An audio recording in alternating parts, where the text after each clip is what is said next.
We're wrapping up the spooky season, but it doesn't have to stop. There are amazing records. You need to hear them. Stick around.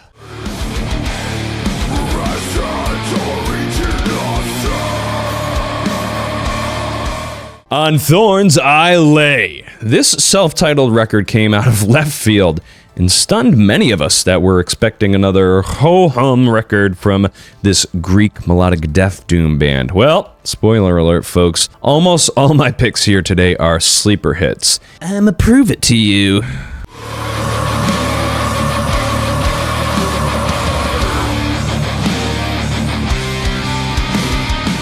That is a clip from Raise Empires, easily one of the best fucking songs from 2023 in the subgenre, maybe if not in all of extreme metal this year. Who would have thought that On Thorns I Lay would get scooped up by Season of Mist and drop one of the best fucking melodic doom records of 2023? Certainly not this guy, probably not him either. Motion to Brandon with your dick? I can't do that.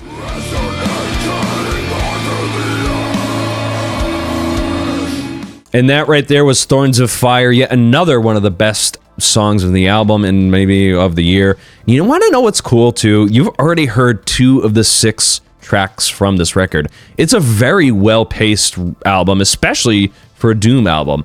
I love seeing bands late in their career kind of come out with something monumental and that just hits really hard.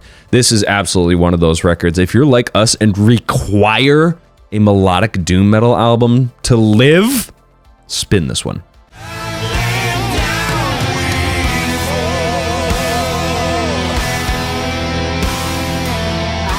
Let's kick it off with Sorcerer, Reign of the Reaper. Sorcerer's 4th album, Reign of the Reaper, showcases their epic doom metal expertise. At 47 minutes, it's their shortest album yet enhanced by its tight and thrilling moments. The Swedish band's brand of epic doom often leads toward slower power metal now, where Christian and Peter's guitar work shines with fiery leads, harmonized lines, and soulful solos, often elevating the heaviest doom riffs that I've heard this year.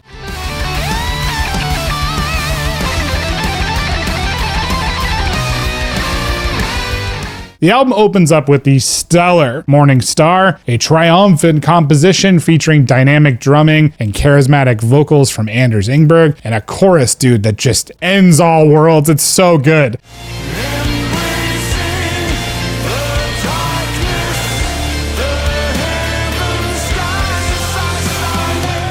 Thy kingdom will come, and unveiling blasphemy sit comfortably in the Candlemas-inspired epic doom zone. I want to live in the epic doom zone. And this is some of their finest work to date. Throughout the album, Sorcerer's professionalism shines through here. Their attention to detail, top-notch production, and an enduring hunger for music that's both mature but also passionate sets them apart from other doom acts that are alive right now. Reign of the Reaper is a testament to their classy, well-crafted approach to epic doom, and I've had this album on constant rotation all month, man. It's really good.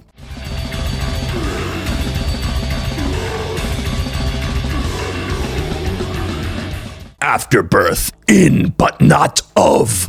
These New York death metalers have delivered a sleeper hit with their 3rd album. I don't think it's going to be much of a sleeper hit by the time this comes out, though, because there's a lot of traction on this record. I found this one scrolling the latest on Metal Storm and noticed it had a very high rating. The artwork drew me in, and once the screws were tightened, I was fucking hooked, bro.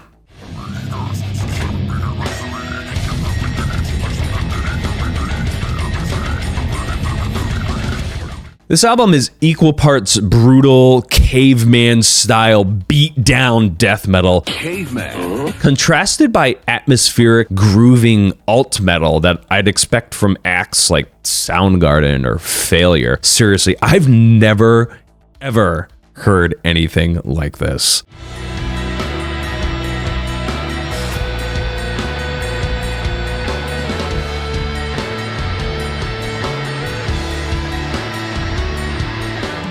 When I did some further research, I discovered some notable members are in their lineup. Colin Marston was on the synths and did some background vocals, and on the mixing board. He's a big producer these days. And former Helmet bassist, I guess I can't say former anymore because they're still around, David Case is on the case. What is going on? on the low end. I was like, dude, all these atmospheric spots are now just making a ton of sense for me. I'm gonna save my in-depth review probably for the end of the year list because this is absolutely gonna be on there. If you want to hear napalm death and brutal truth violently collide with the Pixies and U2, yeah, listen to this fucking record.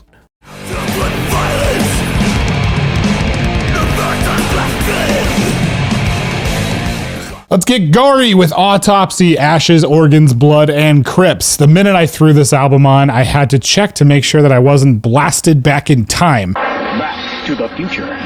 Man, did they nail the old school feel here, and it fucking rips. Autopsy is one of the legendary purveyors of old school death metal, and they returned with Ashes, Organs, Blood, and Crypts, their 9th album following the impressive Morbidity Triumphant in 2022. Despite the short gap between releases, Autopsy delivers death metal with a playful and adventurous twist here.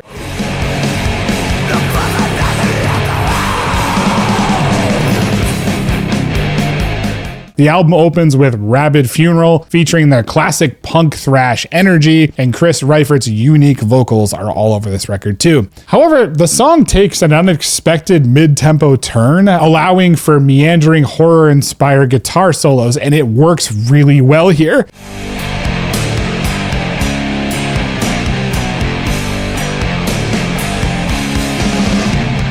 The Well of Entrails showcases a doomier side of the band too, reminiscent of Candlemass and Trouble. And as the album progresses, it offers diverse influences from stoner doom to full-out thrash metal fury. With a concise runtime of 42 minutes, the album maintains a deathly punch throughout. Ashes demonstrates Autopsy's enduring creativity and adds another solid chapter to their legacy of gruesome fun, proving they're still at the top of their gory game after 3 decades of classic brutal releases.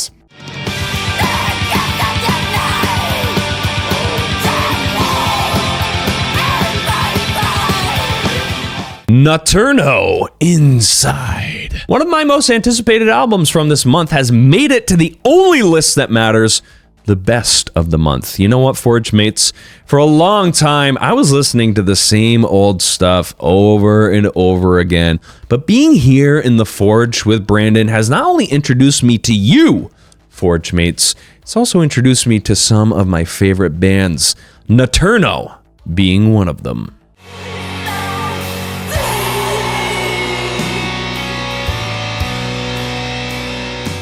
I first discovered this band with their debut release, Obsessions, which we just played a clip of. It was a pretty decent record, but certainly nothing that was going to crack into our end of the year picks. Well, guess what? Notturno has completely defied my expectations with this album.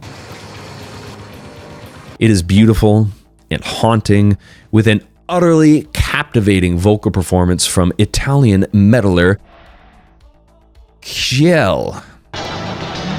Sorry about that pronunciation.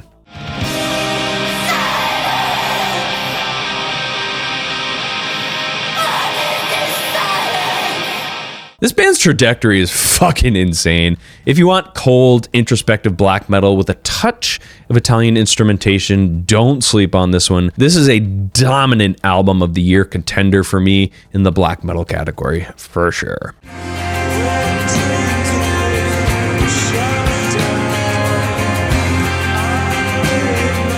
Keep your pistols holstered, folks. We got Wayfarer, American Gothic. I'll admit, ever since their first record, I've had a really hard time connecting with Wayfarer's brand of black metal, attempting to fuse old Americana and the Wild West with evil blackened riffing.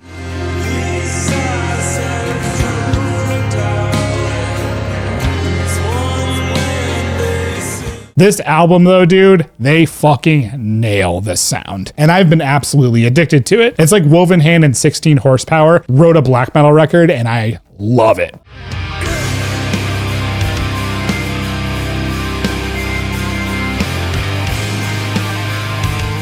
The The atmosphere on this album is unmatched, partly because the music behind it, but also because of the production masterfully crafted by Arthur Risk, nailing that old school dark metal sound with a dash of mysticism. Wayfarer's American Gothic is a pinnacle of their discography, breaking new ground in the black metal genre too. The album captures the duality of the violent and beautiful landscapes they draw inspiration from, creating a captivating sonic experience that occasionally transcends the boundaries of the genre.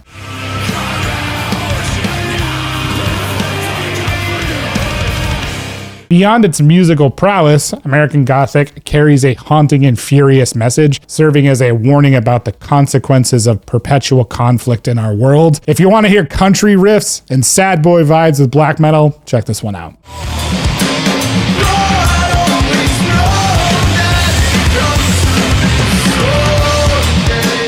Restless Spirit, Afterimage. This is a three-man stoner doom band that has been steadily and consistently putting out some top-tier music, dropping album after album at a machine gun pace since 2019. When I looked at some of the feedback that this album has received so far, I think some of y'all have been a bit too hard on this record. I don't think some of you have been very fair.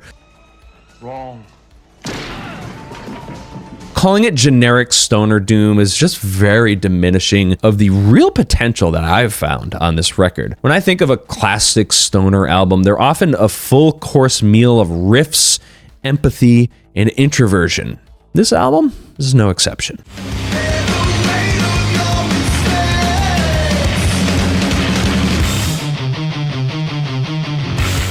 Afterimage is a masterclass in the psychedelic stoner doom variety, weaving through the greatest tropes that this subgenre has to offer throughout its 39-minute runtime. Nothing feels overly drawn out or stoned, and the guitar on this record is fucking fantastic.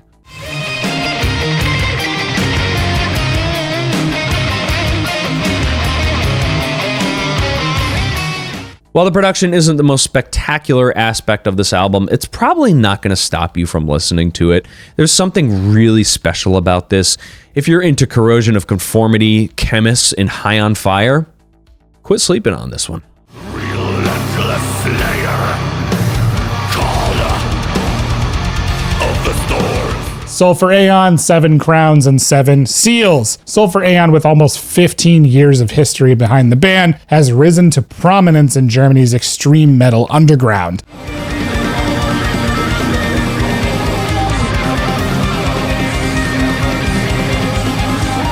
Their unique blackened death metal style, featuring atmospheric and gothic elements, has earned them critical acclaim and a global fan base. Their latest album, 7 Crowns and 7 Seals, places greater emphasis on their enigmatic ways, resulting in a murky but very ferocious record. The album commences with the atmospheric track Somber Tidings, seamlessly transitioning into the vicious track Hammer from the Howling Void.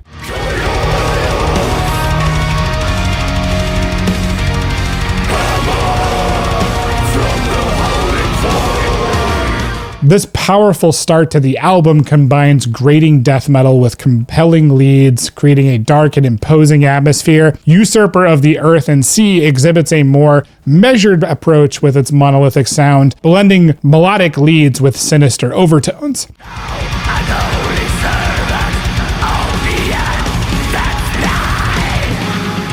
Sulfur Aon continues to evolve with each album, and with 7 Crowns and 7 Seals arguably being their best work to date in my opinion, the album's complex blend of elements creates an ominous and engaging atmosphere here, offering wide appeal across the spectrum of death metal fans. Sure, it's a little more accessible compared to their other records, but it pays off.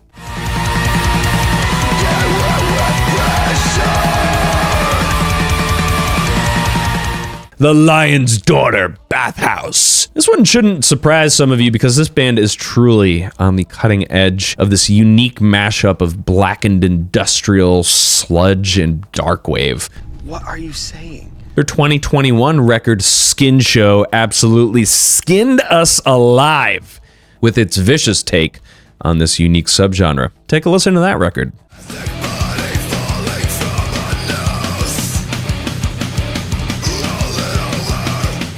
While the album in question is not quite as good as Skin Show in my opinion, I also don't want to dismiss it as being unlistenable. In fact, what's really unique about this record is how it fluctuates, with every other song being like a premium level song in terms of quality, writing, musicianship, etc. Here's one of those tracks, She Does Not Exist.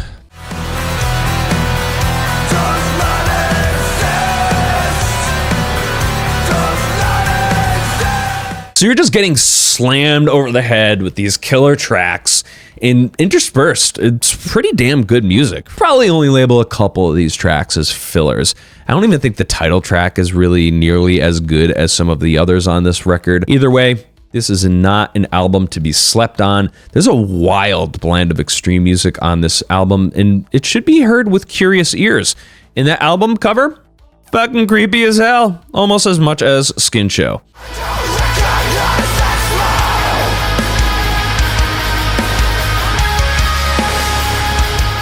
Svalbard, The Weight of the Mask. This is easily going on our Album of the Year list. A band known for their fiery convictions confront personal turmoil on their fourth album, The Weight of the Mask.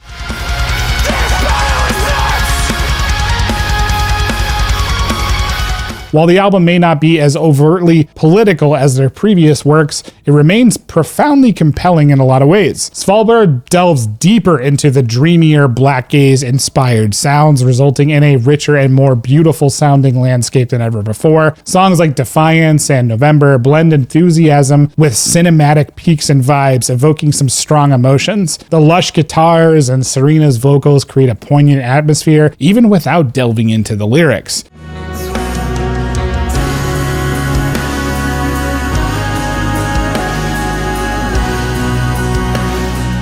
However, beneath the beauty, though, lies an unflinching sense of desperation, which I really appreciated. Serena's raw and brutally honest vocals and lyrics captured the pain of depression. Tracks like Faking It and Lights Out provide an accurate portrayal of this mental struggle.